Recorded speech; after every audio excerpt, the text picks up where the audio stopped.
Mark's employed as a senior researcher with the Canberra-based think tank, the Australian Institute on Mining Issues. An important stream of the Australian Institute research is to analyse the economic impacts of coal and gas mining, particularly on non-mining industries and regional communities. He visits regional areas across Australia impacted by the expansion of coal mining and gas fields, discussing our research with communities, business groups and other stakeholders. Ladies and gentlemen, Mark Ogge.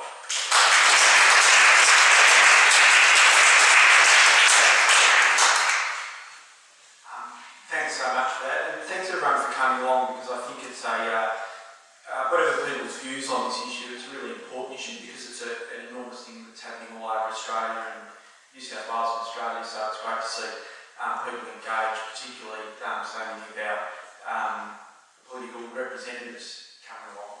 So just very briefly, I'll introduce the Australian Institute. We're an independent research organisation based in Canberra. We do research on a wide range of issues that we think are important for the political debate in Australia. And one of those areas is the impact of the resource industry on other industries in Australia. And we think it's an important thing to do because, when resource companies are trying to get their projects approved, they understandably talk up the benefits of their projects, because obviously huge resource projects have a lot of environmental impacts on the community, etc. And so the justification for them is their alleged economic benefits, and industry understandably talk about the positive side, but these huge projects also have negative economic impacts, and we like to talk about that because obviously nobody else really is. So we do a lot of research papers on this issue. They're all available online for free download. So I'm going to talk about a few things, and the first thing is just really talking about what the infrastructure actually is. A little quick overview of that. What's driving this huge gas rush across Australia? Some of the economic impacts, and I'll also talk specifically about the idea that there's a gas crisis in New South Wales, because that's an issue that you hear some quite amazing claims about a terrible gas crisis in the state, and then I'll just talk a little bit about the idea of gas and energy security. So the first thing to understand is, in New South Wales, in every sector of gas use, so large industrial, households and businesses and gas power generation, gas demand is going down, and it has been for the last few years, and the same in every state across Australia. Gas prices going down.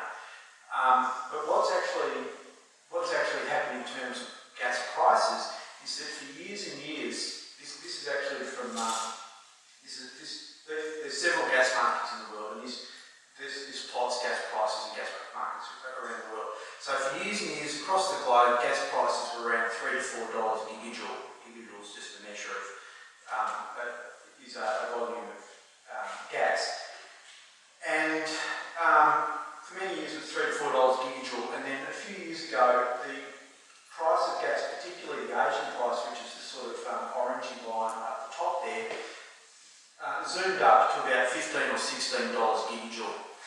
And that meant that if you mined gas in Australia that you were previously selling at a profit for $4 a gigajoule, if you could export that to Asia, you could sell it for $15 or $16 a gigajoule. Of course, you've got to minus the price of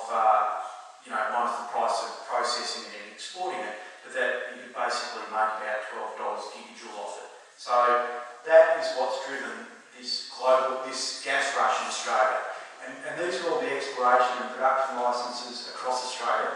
So, when you had a gold rush, you had everybody staked out a claim, but if you looked at a map at the time when we were around Bendigo and a bit around Kalgoorlie, etc., well, this is on a totally different scale. So pretty much half the continent is under oil and gas exploration licences. And the thing to note is that so much of it is across really good agricultural land. You can see those areas across Queensland and New South Wales,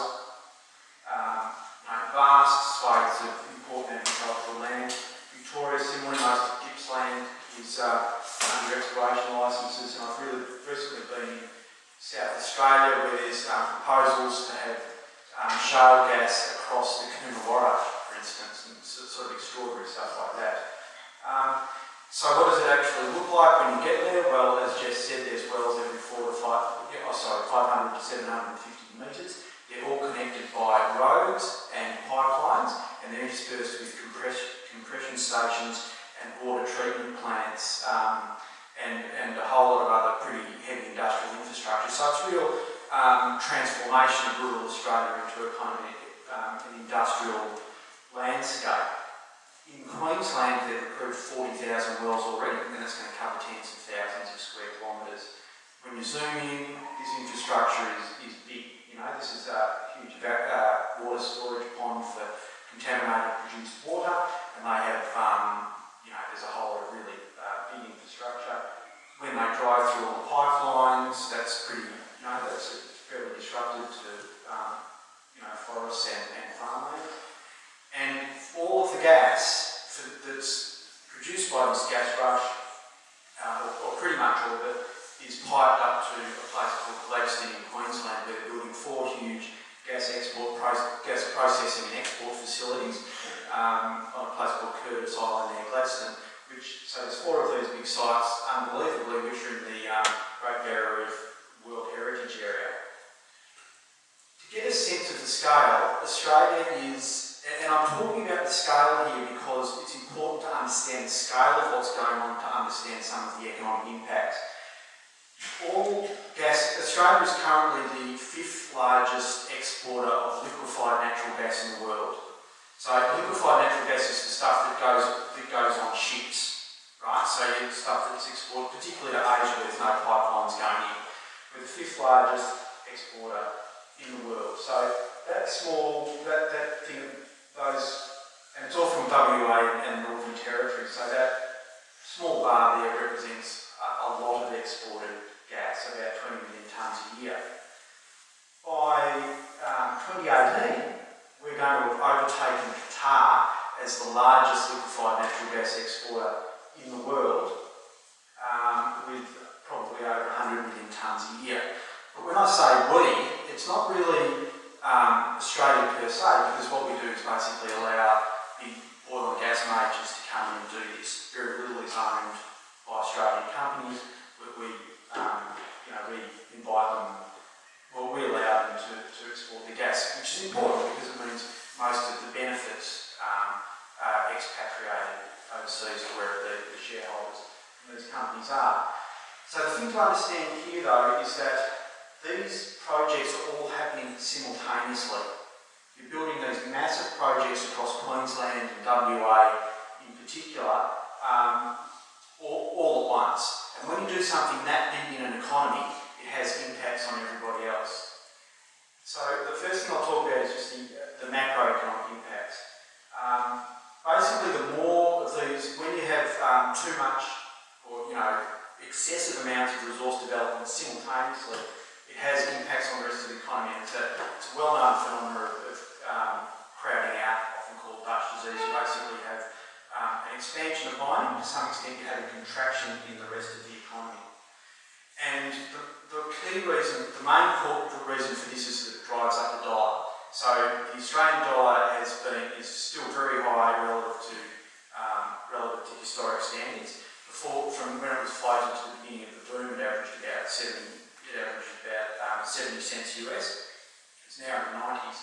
It has been well over $1.05. And there's a whole lot of things that influence the dollar. But the biggest thing is it has, in the last decade, has been the resource boom. And it's very damaging to other sectors of the economy because if you're a manufacturer and suddenly the dollar goes up by 40%, because you're a price taker in the international market, essentially your income shrinks by about 40%. And so that's really hammered, pretty much killed the car industry, but hammered manufacturing over a long period of time. And so when you get all these closures of the steel plants and aluminium plants and car plants, a lot of it is because we've allowed so much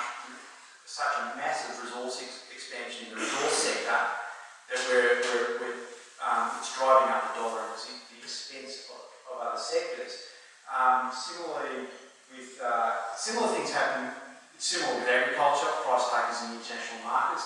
So farmers make, 20, 30, 40% less for the exports for the agricultural goods we export, which has a huge impact on farm income.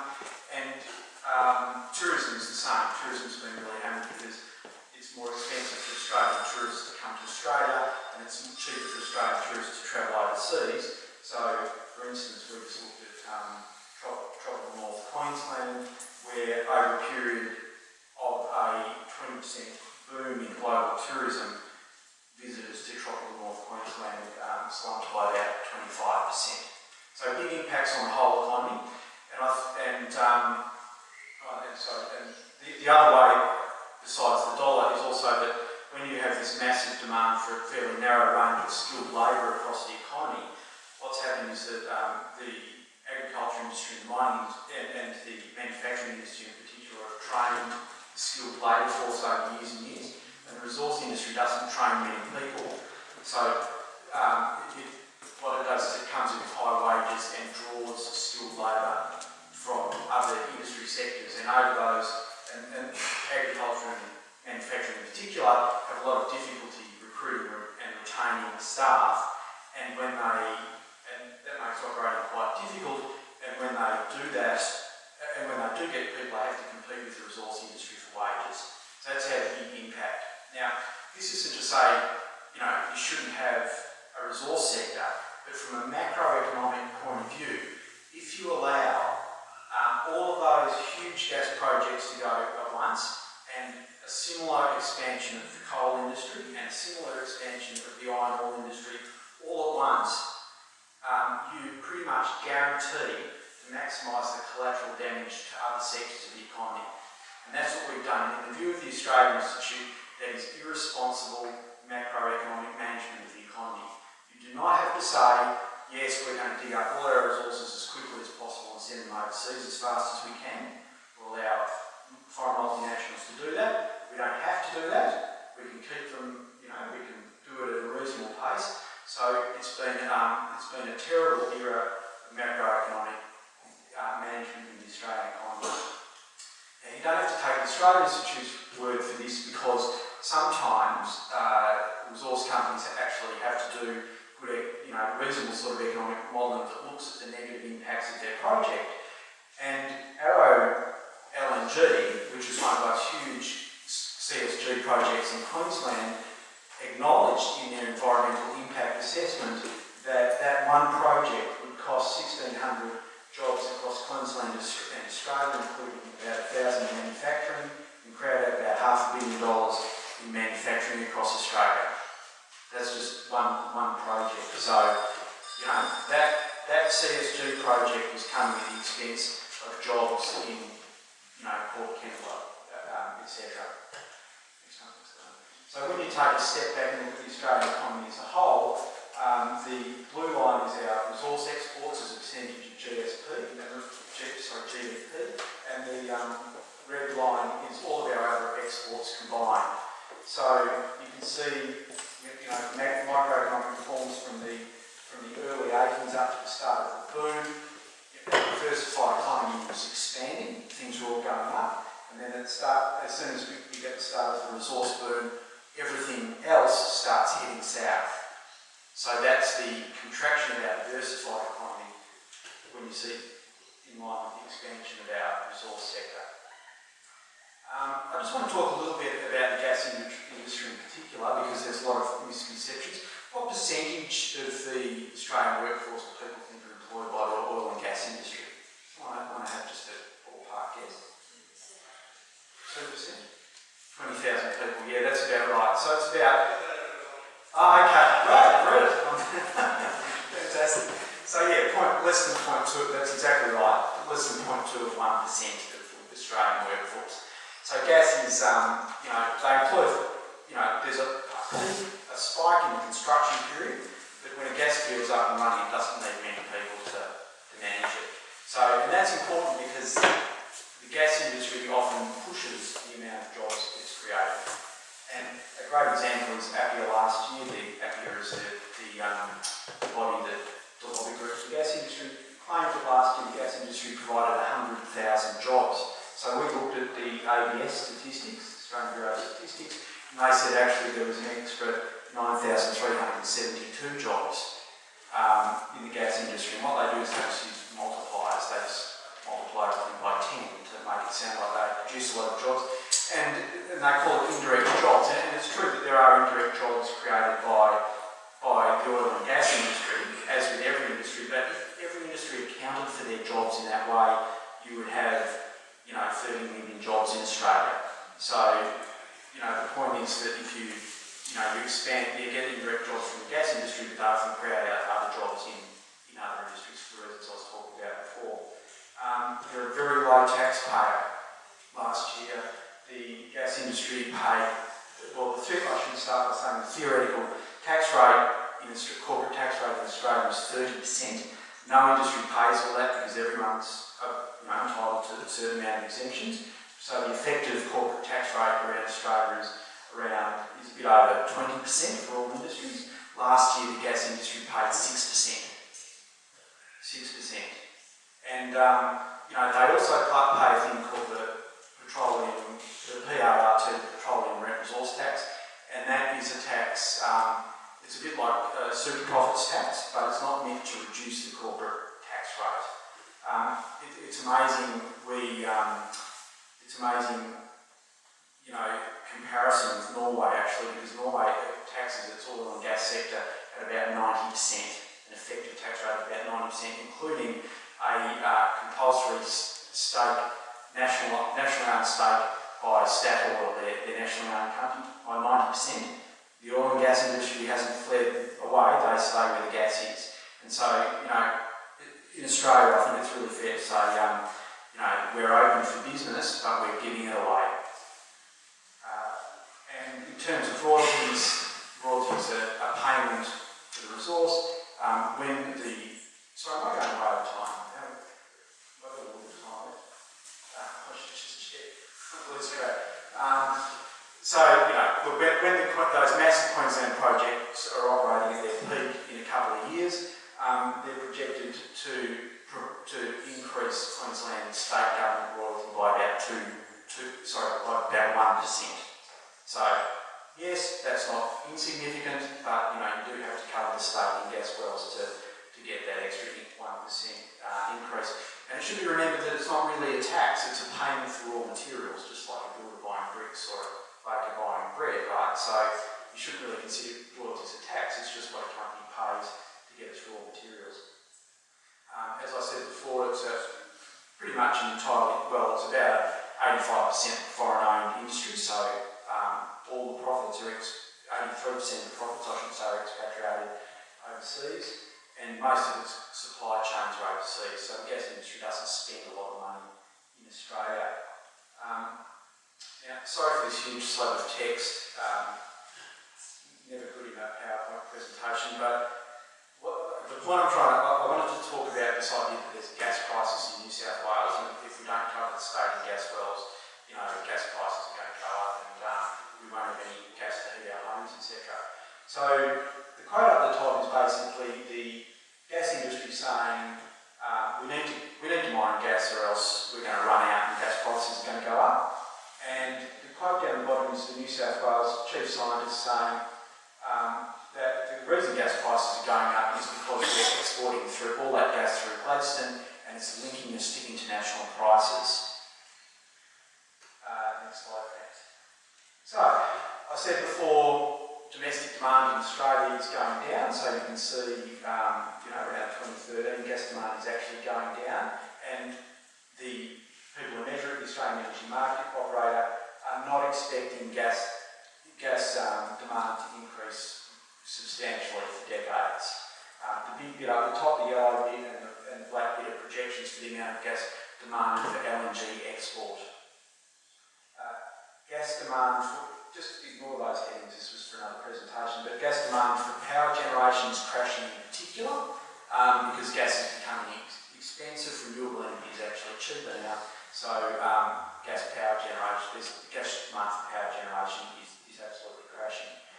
And all of this might be real, the gas demand may be overestimated for New South Wales and Australia because the Australian Energy Market Operator is notorious for having overly optimistic energy projections. This is actually for electricity, not gas. There's a similar thing for gas, I just don't have a slide for it. But all the coloured lines are their projections for different years' projections for gas demand, and what actually happened is the black line. Right, so those gas demand projections I showed you may well be well understated. AGL, a gas company in Australia, have been lobbying hard for, to tell the story that we need the gas here, and so they released a paper called Solving for X, the gas supply, or something like that. So I don't know if people can see it, so I put a big red arrow there that, well actually I should explain the graph first. The light grey lines are gas contracts for domestic demand. Okay, so they're gas contracts to supply southeastern Australia with gas. The black lines are gas contracts to supply the LNG exports. And so the curve that it forms is basically gas demand, including export. Now, the light grey lines are reducing a little bit over time as gas contracts run out and the gas gets allocated for export contracts. And what AGL said was, because they're trying to say there's this big crisis and we need more gas, they said, there's a gap in demand in 2018. So if you look really carefully at the end of that red arrow, there's a little X. So that's the gas shortage that AGL are talking about. And they didn't actually take into account the fact that when gas prices triple, as they're projected to, that people are likely to use less gas. So what I'm saying is they're really beating up the idea of any sort of gas shortage.